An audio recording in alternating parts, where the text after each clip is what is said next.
Assalamualaikum dan salam sejahtera. Kami daripada kumpulan Liga Seniwati. Saya Cikgu Khadijah. Saya Cikgu Amalina. Dan saya Cikgu Musliha. Dalam video ini, kami ingin berkongsi projek inovasi kami yang dinamakan Active Learning. Active learning ni apa sebenarnya?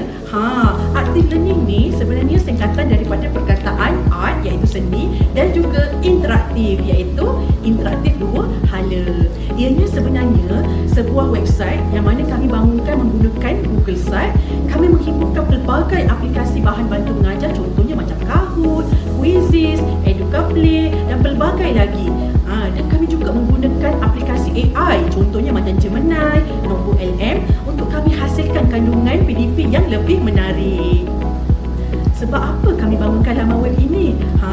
Sebab kami nak bantu murid-murid ni untuk belajar subjek pendidikan seni visual dengan lebih mudah dan juga kami nak membantu mereka untuk mengukuhkan lagi kemahiran asas menggambar mereka, contohnya seperti melukis, melakar dan juga mewarna dengan cara yang lebih interaktif, mudah dan yang paling penting lebih menyeronokkan.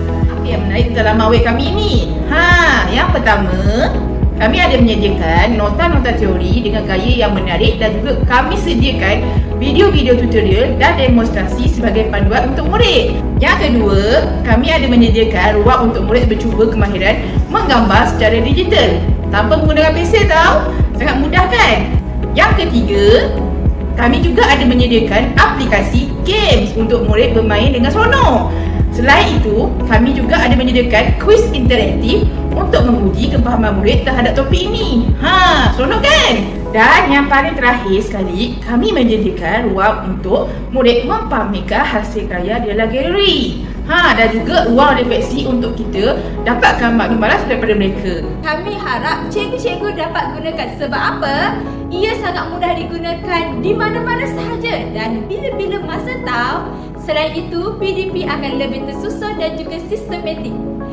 Dan laman web ini juga boleh digunakan oleh semua guru. Tak kisahlah guru bukan subjek PSW ataupun guru ganti. Lagi satu tahu, laman web ini bukan sahaja untuk guru, tapi murid juga dapat manfaatnya. Macam mana tu? Laman web ini bantu murid untuk mengukuhkan pemahaman dan juga kemahiran dalam bidang menggambar. Murid juga dapat menggunakan di rumah bersama ibu bapa, menggunakan telefon, tablet dan juga laptop.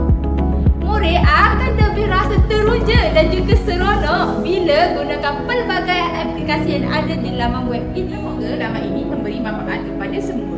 Terima kasih kerana menggunakan Active Learning.